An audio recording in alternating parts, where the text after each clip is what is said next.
오늘 읽으신 본문 말씀을 중심으로 기적을 체험하는 사람들이라는 제목으로 같이 말씀의 은혜를 나누기를 원합니다. 우리가 하나님께서 우리에게 은혜를 베풀어 주시고 하나님께서 우리를 인도하여 주시기 때문에 우리가 일평생 또 우리 삶을 우리는 살아갈 수 있다라고 고백하는 것이 바로 신자들의 바로 올바른 삶의 모습입니다. 왜냐하면 우리 삶 자체가 어떻게 보면 기적일 수밖에 없는 것이죠. 우리가 숨을 쉬면서 살아가는 것 그 자체가 기적이고 하루 세 끼를 밥 먹고 살아가는 것 이것이 바로 기적입니다. 근데 우리는 그것을 알지 못하고 지극히 당연한 듯이 우리는 아침에 되면 눈을 뜨고 또 저녁에 되면 또 식사 때가 되면 밥을 먹고 저녁이 되면 잠을 자는 것처럼 우리가 그것을 너무너무 당연한 것처럼 생각을 하고 있습니다. 그러나 너무나 당연한 듯이 보이는 바로 그것이 우리 삶 가운데 매일매일이 기적임을 우리는 고백하지 않을 수가 없습니다. 왜냐하면 그것이 조그만한 것이라도 한번 깨져 버린다고 생각해 보십시오. 가령 예를 들어서 우리가 가장 쉽다고 생각하는 것이 무엇입니까? 우리 일상생활에 있어서 가장 쉬운 것이 뭐라고 생각하세요? 제일 쉬운 것이 바로 숨 쉬는 거 아닙니까? 숨 쉬는 것이 가장 쉬운 일이죠. 숨 쉬는 거 어렵다고 생각하는 사람 없습니다. 숨 쉬기 위해서 특별한 운동하는 사람 별로 없습니다. 물론 숨쉬기 운동도 하지만 가장 쉬운 것이 숨 쉬는 건데요. 또 가장 어려운 것이 숨 쉬는 겁니다. 숨이 막혀버리면 죽는 거죠. 사람들이 왜 죽습니까? 숨 막혀서 죽는 거죠. 죽을 때 되면 숨이 막혀서 숨을 못 쉬어서 죽는 겁니다. 가장 쉬운 것, 그것이 또한 가장 어려운 것이죠. 지극히 당연한 듯이 우리는 숨을 쉬면서 밥을 먹으면서 살아가고 있지만 그것 자체가 바로 기적인 것이죠. 삶 자체가 기적인 겁니다.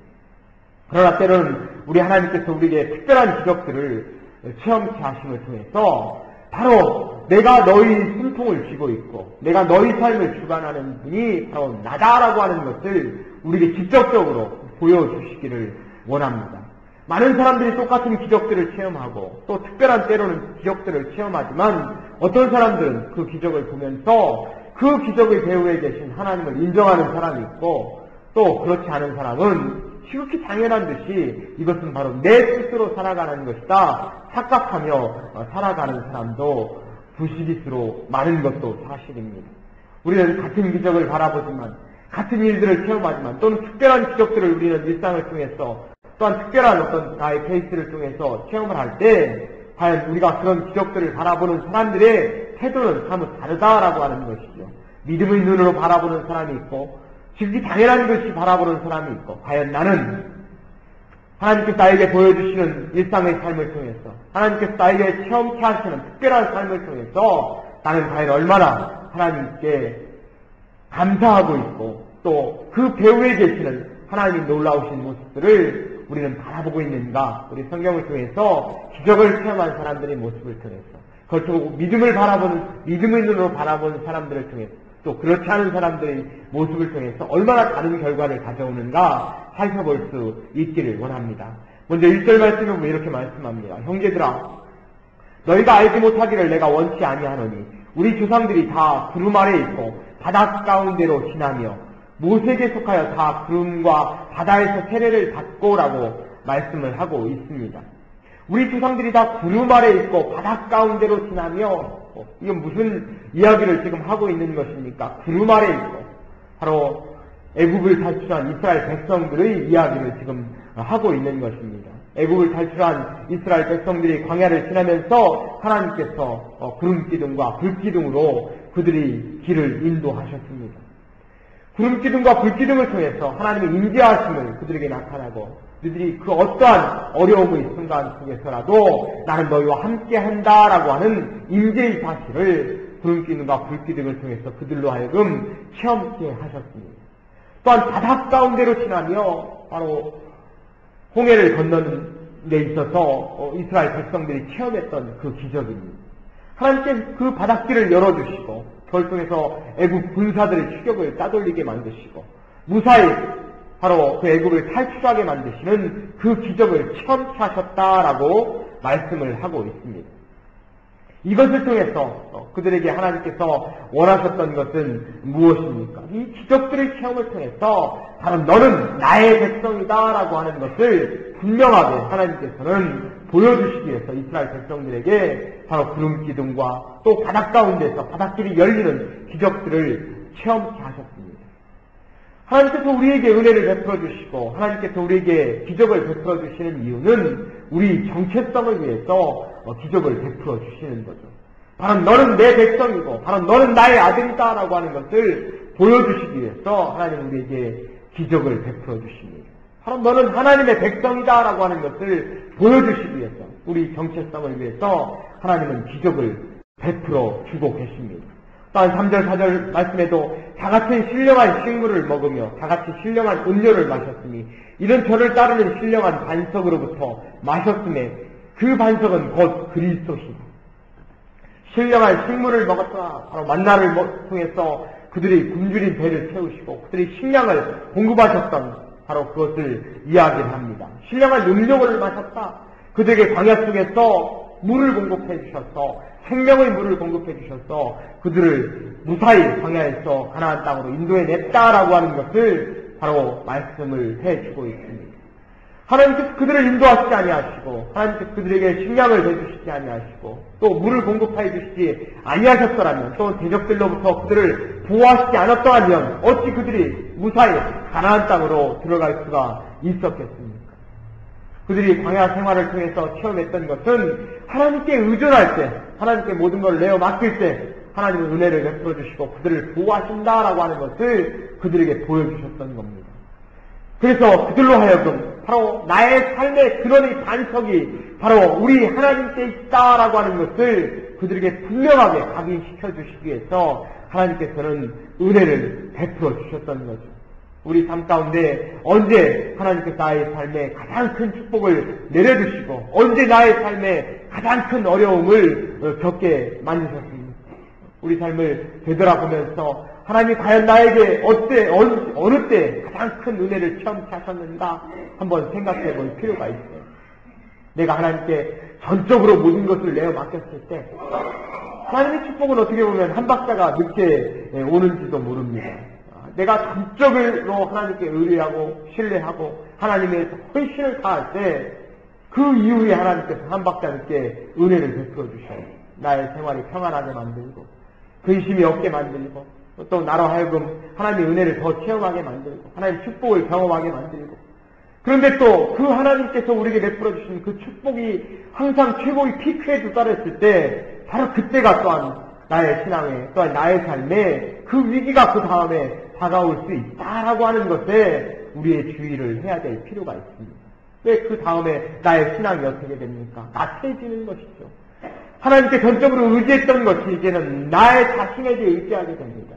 내가 잘하니까, 내가 지혜로우니까, 내가 이렇게 모든 것을 잘 계획했으니까 나의 삶이 이렇게 평안하고 하나님께서 축복해 주신다라고 하는 그런 생각을 하게 되는 거죠. 사람이 교만함이 그때 또 우리에게 다가오는 것입니다. 어떻게 보면 그 다음에 또 뭐가 옵니까? 즉시 당연하게 우리 인생의 위험과 또 어려운 때가 다가온다는 거죠. 인생의 사이클이 그와 같이 어떻게 보면 하나님의 축복과 또 때로는 우리의 힘겨움들이 한 박자 늦게 찾아오는 것입니다. 그것이 바로 우리로 하여금 하나님께 더욱더 의지하게 만드는 것이죠. 나의 삶을 늘 언제나 체크하게 만들고 돌아보게 만들고 그 속에서 내가 하나님 앞에 더욱더 매달리도록 만드는 것, 바로 그럴 수밖에 없는 것이 우리 삶의 모습입니다. 바로 하나님 놀라운 은혜를 체험했던 이 사람들, 하나님 기적을 체험했던 사람들, 그 기적을 통해서 바로 너는 내 백성이야 라고 하는 것을 분명하게 이스라엘 백성들에게 각인시켰던 바로 그 기적들이 그들에게 또한 위기를 만드는 겁니다. 그걸 통해서 하나님을 고백해야 되고 나는 하나님의 백성으로서 더욱더 하나님을 의지하며 살아가야 되는데 바로 이들의 모습은 어땠습니까? 교만해지는 거죠. 은혜를 체험했는데 교만해지는 겁니다. 10장 5절에는 이렇게 말씀합니다. 그러나 저희의 다수를 하나님이 기뻐하시지 아니하신 고로 저희가 광야에서 멸망을 받았느니라. 저희 다수를 기뻐하지 않았다. 하나님이 가장 많은 은혜를 체험하게 만들고 가장 많은 기적을 체험하도록 만드셨음에도 불구하고 그들은 하나님께 의지하지 않았습니다. 하나님을 기쁘게 하지 않았습니다. 하나님을 온전하게 예배하지 않았습니다. 그래서 하나님께서 그들의 모습을 보면서 하나님이 기뻐하시지 아니하셨다라고 말씀을 하고 있습니다. 왜 그렇습니까? 이들은 왜 하나님을 기뻐하도록 하지 않았습니까? 은혜를 너무나 많이 베풀어 주었음에도 불구하고, 하나님이 그들을 인도하고 있음에도 불구하고, 하나님이 그들에게 분명한 기적을 체험하게 했음에도 불구하고 이들의 마음이 하나님께 있지 않았습니다. 6절에 보면 그런 일은 우리 거울이 되어 우리로 하여금 저희가 악을 즐겨하는 것 같이 즐겨하는 자가 되지 않게 하려 함이니, 저희가 악을 즐겨하였다라고 말씀합니다. 은혜를 베풀어 주는데도 불구하고 바로 악을 즐겨하였다. 어떻게 보면 우리가 너무나 많은 축복을 받고 있을 때 우리 삶에 어떻게 보면 위험이 찾아오는 거죠. 우리도 아이들을 교육하면서 그런 것을 많이 느끼지 않습니까? 아이들에게 물질이 풍성하도록 아이들에게 용돈도 많이 주고, 또 아이들에게 물질이 부족한 것이 없도록 나는 해줘야 되겠다. 이 부모의 마음이죠. 부모의 마음은 아이들로 하여금 막 부족한 것이 없도록 해주고 싶은 것이 부모의 마음입니다. 남자식 하는 대로 우리 자식에게도 해주고 싶은 것, 이게 부모의 마음 아닙니까? 그래서 다 해주고 싶어요. 그런데 이 다 해주고 나면 뭐가 됩니까? 이 아이들이 잘 큽니까? 그렇지 않죠. 아이들이 더 잘 클 것 같은데, 물질이 풍부하게 만들어주고 모든 것 다 해주면 애들이 잘 클 것 같은데, 그렇지 않습니다. 감사를 몰라요. 의뢰 부모는 그렇게 당연히 하는 거야 라고 생각합니다. 나는 당연히 이렇게 살아가는 것이 지극히 당연한 거야 라고 이렇게 생각을 하는 거죠. 감사할 줄을 모르는 거죠. 근데 막 고생하면서 자란 그 아이들이 어떻습니까? 그 아이들이 나중에 부모님 앞에 더 효도한다니까요. 내가 고생을 알아보니까, 고생해보니까 부모님이 나를 기르기 위해서 얼마나 애쓰고 힘드셨을까 감사할 수 있는 거죠. 부모의 마음을 이해하게 된다는 거죠. 그런데 그렇지 않고 물질로 풍부하게 만들어주고 모든 것 다 해주고 부족한 것이 없도록 해줘야지 이렇게 해주고 나면 부모에게 감사할 줄 모릅니다. 지극히 나는 받을 사람인 것으로 생각하고 지극히 나는 당연한 것처럼 이렇게 생각한다는 거죠. 이스라엘 백성들에게 하나님이 그렇게 많은 은혜를 베풀어 주셨어요. 하나님께 기적을 베풀어 주셨습니다. 모든 것들을 그들에게 다 해주셨어요. 그런데 그들은 저희가 악을 즐겨하였다. 하나님께 감사하기는커녕, 하나님께 예배하기는커녕 그들은 하나님께 감사하지 않고 악을 즐겨하면서 우상을 숭배하는 자들이 되었다라고 성경은 말씀합니다. 7절에 보면 저희 중에 어떤 이들과 같이 너희는 우상 숭배하는 자가 되지 말라라고 말씀합니다. 기록된 바 백성이 앉아서 먹고 마시며 일어나서 뛰는다 함과 같습니다. 우상 숭배하는 자가 되었다. 엉뚱한 데를 쳐다본다 이런 얘기죠. 하나님을 쳐다보아야 되는데 하나님을 쳐다보기는커녕 엉뚱한 곳을 쳐다보고 엉뚱한 곳을 바라보고 있다라고 하나님은 지금 우리에게 말씀을 해주고 있는 것입니다. 우리가 모든 것을 다 갖추었을 때 우리는 그것이 하나님께서 나에게 모든 걸 다 갖춰주면 내가 더 하나님을 더 잘 믿을 거야 이렇게 생각하는데 또 지금 성경의 말씀은 전혀 그렇지 않습니다. 우리가 부족한 가운데서도 어려운 가운데서 우리는 하나님께 더 의지할 수 있는 거죠. 힘든 가운데서 하나님의 존재를 우리는 더 확신할 수가 있는 겁니다. 결국 나의 인생에 지금 어렵고 힘든 삶을 지나고 있다면 그것이 바로 하나님의 은혜를 내가 받고 있는 때고 하나님의 인자하심을 우리가 더 확실히 확인할 수 있는 때입니다. 그걸 통해서 하나님은 그 이후에 하나님의 축복은 언제 옵니까? 한 박자 늦게 온다니까요. 내가 지금 어려움을 겪고 있고 힘겨움을 겪고 있을 때 하나님께 의지하면 하나님께서는 그 우리 마음을 보시고 한 박자 늦게 은혜를 베풀어 주십니다. 우리가 힘겨울 때는 하나님을 의지할 때를 내가 지금 하나님을 의지할 때임을 아는 것이 필요합니다. 그 이후에 하나님께서 내가 하나님께 의지하고 하나님께 모든 걸 내어 맡기고 하나님께 모든 것을 다해 나가면 하나님은 한 박자 늦게 은혜를 베풀어 주십니다. 내가 지금 어렵고 힘들지라도 그것을 통해서 하나님 은혜를 체험할 수 있는 귀한 삶이 될 수 있기를 주님의 이름으로 간절히 축원드립니다. 이들은 이제 하나님의 기적의 배후에 계신 하나님의 모습을 보면서 바로 하나님께 예배를 해야 되는데 이 사람들은 그렇게 하지 않았습니다. 그렇게 하지 않은 사람들이 과연 하나님을 두려워하지 않는 사람들이 왜 하나님을 두려워하지 않고 왜 또 그들은 무엇을 하고 있습니까? 성경은 하나님을 두려워하지 않는 사람들의 모습에 대해서 쭉 이야기를 해줍니다. 8절에 보면 저희 중에 어떤 이들이 가늠하다가 하루에 23,000명이 죽었나니 우리는 저희와 같이 간음하지 말라. 간음을 했다라고 지금 말씀을 하고 있습니다. 자신의 육신의 쾌락을 지금 추구했다라고 말씀을 하고 있어요. 우리가 행복하게 사는 것은 우리 모두에게 있어서 굉장히 중요한 일입니다. 우리 모두 다 행복을 추구하고 있는 것, 행복하게 사는 것은 바로 하나님께서 또한 우리 가장 원하는 것입니다. 그러나 지금 여기에서는 그들이 하나님께서 원하는 그런 행복이 아니라 그들은 어떤 이들이 간음하다가 하루에 23,000명이 죽었다라고 말씀합니다. 하나님이 주신 축복들을 잘못 이용하게 되는 거죠. 물질이 풍성하게 되면 부부관계에 문제가 생깁니다. 남자들이 능력이 생기면 문제가 생겨요. 다른 여자 바라보고 내가 능력이 많은데 다른 여자들도 마찬가지예요. 예전에 20, 30년 전만 해도 어떻습니까? 남편밖에 바라볼 것이 없었어요. 왜? 여자들이 능력이 없으니까. 내가 만약 이혼을 하게 되고 내가 가령 예를 들어서 내가 가정이 또 하게 되면 여자들이 돈을 벌 수 있는 방법이 없었습니다.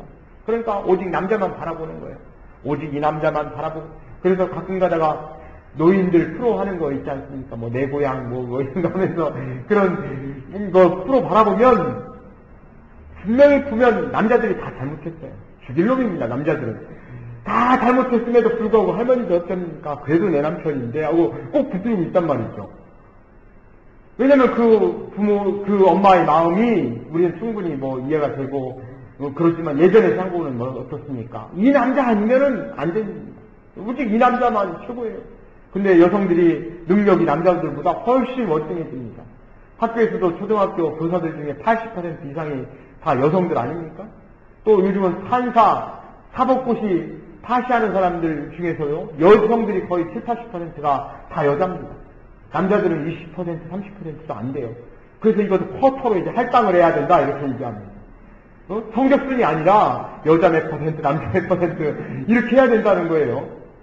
여성들이 사회적인 능력이 생기는 거예요. 능력이 생기니까 남자만 의지하지 않습니다. 네가 그래? 내가 너보다 훨씬 더 많이 버는데?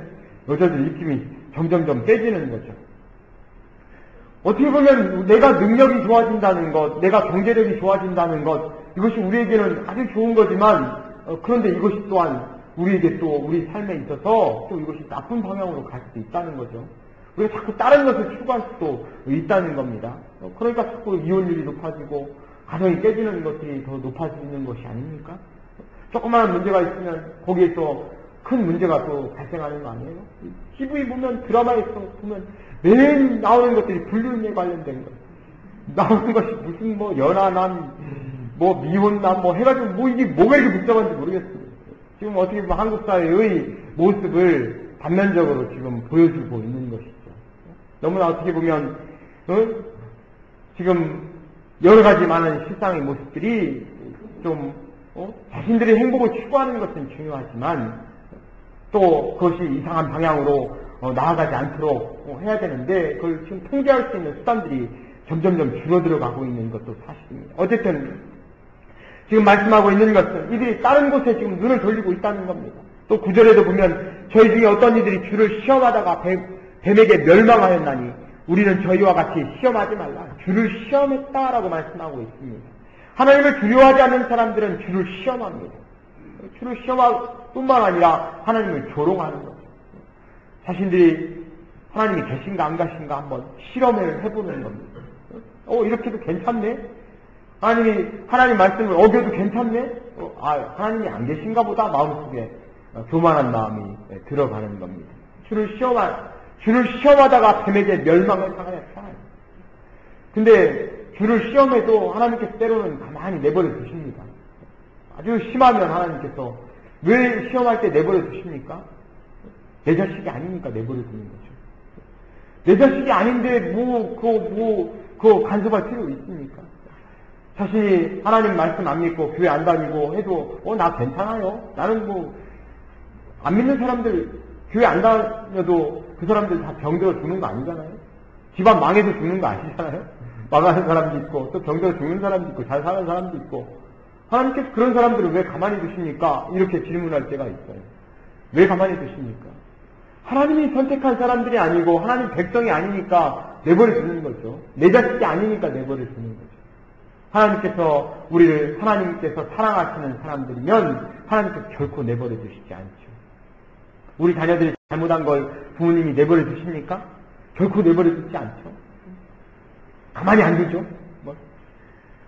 작대기 들고 쫓아다니면서 이 애들을 고치려고 하죠. 억지로 끌어잡아다녀서 고치려고 하죠.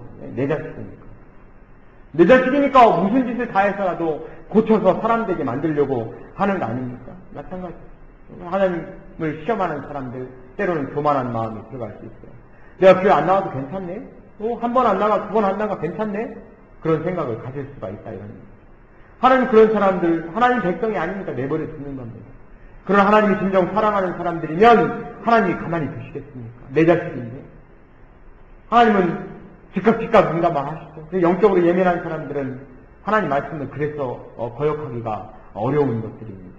하나님 음성에 예민하기 때문에 내가 조금이라도 잘못하면 하나님께 나와서 얼른 무릎을 꿇습니다. 하나님 앞에 내가 벗어나지 않으려고 노력을 합니다. 그러나 영적으로 예민하지 못하면 한 걸음 한 걸음 하나님께 멀리 한 걸음 한 걸음 조금씩 멀어놔도 그걸 느끼지 못해요. 영적으로 둔감하기 때문에 그렇습니다. 어쨌든 주를 시험하다가 이들은 뱀에게 멸망하였다라고 말씀합니다. 또한 10절에 보면 저희 중에 어떤 이들이 원망하다가 멸망시키는 자에게 멸망하였나니 너희는 저희와 같이 원망하지 말라. 원망하였다. 하나님이 그들에게 그렇게 많은 은혜를 베풀어 주셨는데 불구하고 이들은 하나님을 원망했습니다. 감사하기는 하나님을 원망했습니다. 이것이 바로 문제인 거죠. 하나님은 은혜를 베풀어 주셨음에도 불구하고 그 은혜를 알지 못하고 하나님을 원망합니다. 믿지 않는 사람들의 모습이고 하나님을 두려워하지 않는 사람들의 전형적인 모습입니다. 만약에 하나님이 계시지 않는다면 어떻게 우리가 살아갈 수가 있겠습니까? 우주의 질서를 보면서 우리는 그걸 알지 못합니까? 우주의 질서가 조금만 깨져버리면 어떻게 됩니까? 우리는 그 속에서 생존할 수가 없는 거죠. 자연의 질서가 무너져버리면 생존할 수가 없는 겁니까? 잠깐 지축이 흔들리니까 일본 쓰나미가 나서 그 자랑하던 방파제가 어떻게 됩니까? 물로 쑥대밭이 되지 않습니까? 우리는 이 방파제 때문에 괜찮다라고 일본 사람들이 자랑했던 방파제라는 거예요. 근데 쓰나미 한번 밀려오니까 어떻게 돼요? 쑥대밭이 돼버리잖아요. 크라이처치는 지금 어떻습니까? 흔들리니까 사람들이 거기다 집을 짓지 못하잖아요. 두려워가지고 떨고 있지 않습니까? 바로 이와 같이 하나님을 두려워하지 않는 사람들의 모습들은 바로 감사하지 않습니다. 하나님이 잡고 계시니까 우리 생명이 유지되고 하나님이 우리 건강을 붙들어 주시니까 우리 가정이 유지되고 또한 나의 삶이 유지된다라고 하는 사실을 알지 못합니다. 제가 이렇게 아침에 설교를 준비하면서 이게 어떤 사람 칼럼을 또 보니까요. 조덕영 박사 칼럼인데 창조신학연구소 소장입니다. 이분이 하나 칼럼을 썼는데 어떤 칼럼을 썼냐면 장효조와 최동원 이들은 왜 일찍 생을 마감했을까라고 하는 제목이에요. 우리가 잘 알고 있는 장효조는 아주 최고의 타자 아니었습니까? 그 다음에 최동원은 최고의 투수였었잖아요. 야구, 프로야구에서 제가 중고등학교 다닐 때 막 장효조, 최동원 이 사람들 이름을 아주 거의 하루에도 안 빠지고 들었던 그런 기억이 나는데요.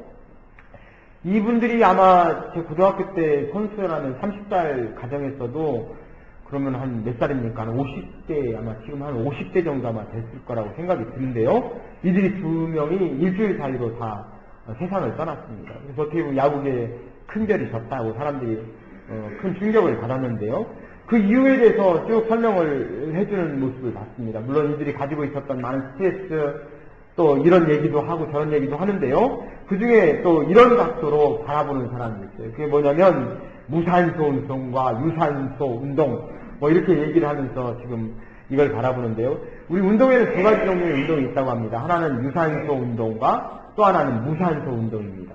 유산소 운동은 우리가 산소를 태우면서 천천히 하는 운동, 이런 것들이 바로 조깅이라, 이게 뭡니까? 워킹이라든가, 이런 것들, 줄넘기, 조깅, 자전거 타기, 수영, 이런 것들은 천천히 하면서 우리 산소가 이 몸 안에 태워지면서, 원활하게 이제 그 운동, 에너지를 써가면서 하는 운동이 바로 유산소 운동이라고 하는 거예요.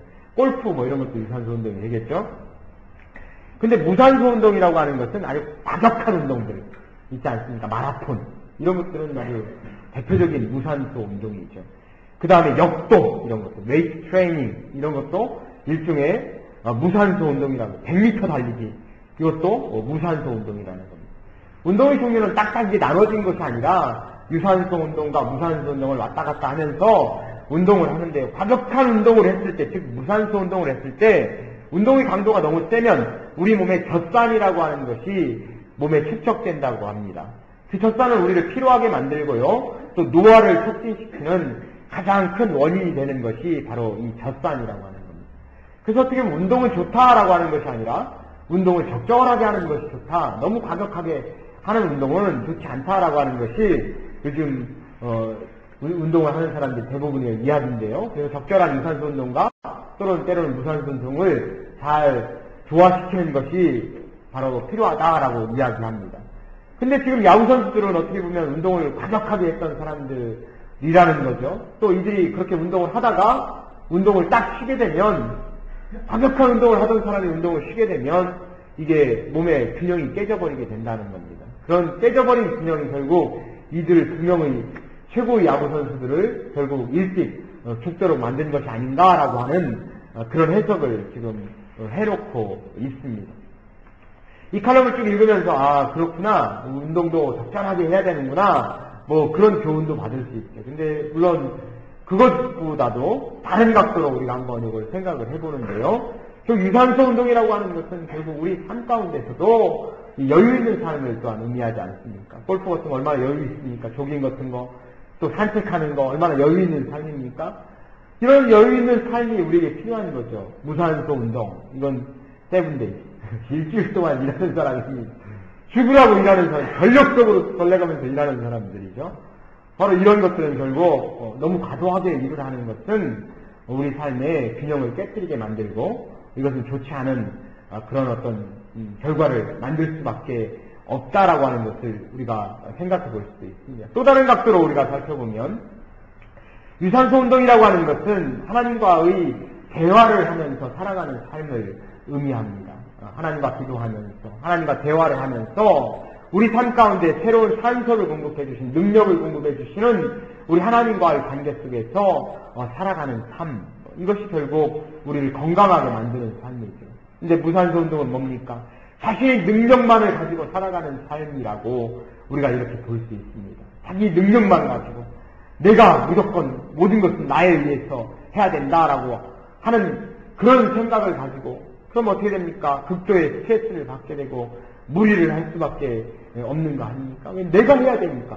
우리는 그러나 그렇지 않죠.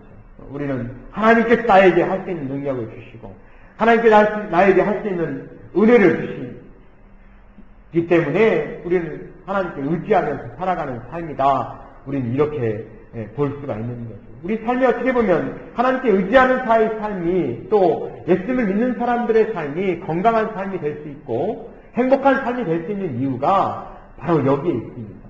나의 삶의 책임이 내 혼자 스스로에 있다라고 하면 얼마나 스트레스를 받고 힘이 들겠습니까? 우리 가장들이 받는 스트레스가 또한 여기에 있지 않을까 하는 그런 생각도 합니다. 부부간에 적절하게 짐을 나눠지게 되면 그러면 가장들이 스트레스를 그렇게 받지 않죠. 왜냐하면 내가 좀 힘들면 아내에게 기댈 수도 있고 또 아내는 역시 마찬가지 남편에게 기댈 수도 있고. 그런데 너무나 능력이 떨어지는 남편과 산다고 한번 생각해 보세요. 남편이 제대로의 능력을 하지 못합니다. 그 부인이 얼마나 힘이 들겠습니까? 그 안 따라오는 능력이 안 되는 남편하고 살아가는 그 여자, 그 부인이 힘이 얼마나 들겠어요. 또 반대의 경우가 있겠죠. 능력이 안 되는 여자하고 또 살아가는 이 남편의 부담이 또 어떻겠습니까? 남편은 다 죽으라고 해야 되고 옆에를 바라보면 부인은 제대로 역할을 하지 못하게 되면 이 가장이 얼마나 힘이 들겠어요. 그래서 우리 말 동반자 이런 얘기 하지 않습니까? 나의 파트너, 동반자. 동반자라고 하는 것은 주종관계가 아니죠. 친구와 같은 관계요. 또 하나의 어떤 동역자의 관계가 동반자 아닙니까? 서로에게 의지할 수 있는 그런 관계가 동반자 아닙니까? 그렇게 되면 건강한 부부가 될 수 있고 건강한 가정이 될 수 있는데 그렇지 않는 경우에는 이제 무리가 생기는 거죠. 한쪽 역지로 끌고 가려고 하니 안 따라오는 사람 끌고 가려고 하면 얼마나 힘들겠습니까? 지금 그렇기 때문에 가장들이 어떻게 보면 때로는 힘이 드는 거죠. 또 때로는 그 언밸런스가 있는 그 부인의 경우가 또 얼마나 힘이 들겠습니까? 참 내 남편이 이렇게 적절하게 잘 조화를 이루고 서로가 잘 조화를 이루는 가정이 될 때 얼마나 행복한 가정이 되겠어요. 우리 가정들이 또한 그런 가정이 될 수 있기를 바랍니다. 적절하게 잘 조화를 이루어서 서로 역할을 잘 분담해 나가면 그것이 바로 유산소 운동이 되는 거죠. 그러나 그렇지 않고 한쪽만 억지로 하려고 하면 이제 무리가 하게 되면 이제 유산소 운동이 되는 거죠. 누군가 부부간에 문제가 생길 수밖에 없고 가정에 문제가 생길 수밖에 없다는 겁니다. 우리가 하나님과의 관계 속에서 우리 삶도 여유 있는 삶이 될 수 있기를 바랍니다. 하나님 우리 삶을 인도하시고 하나님 우리를 끌어주시니 내가 하나님께 의지하면서 한 걸음 한 걸음 나아갈 때 여유가 생기는 거죠. 하나님 늘 언제나 나를 맡아주시고 나의 기도를 들어주시는 우리 주님께서 나와 동행하신다라고 하는 그 믿음이 나를 여유 있게 만들고 나의 삶을 윤택하게 만들고 건강하게 만들 수가 있는 것입니다. 근데 이 천국을 향해 이렇게 하나님과 함께 이렇게 동행하며 나아가는 사람들에게 있어서 지금 우리에게 몇 가지 경고를 해주고 있어요. 우리가 하나님을 향해서 나아가는데 천국을 향해 나아가는데 우리에게 주시는 그 경고는 뭡니까? 제 첫 번째 12절에 보면 이렇게 말씀합니다. 그런즉 선줄로 생각하는 자는 넘어질까 조심하라. 넘어질까 조심하라.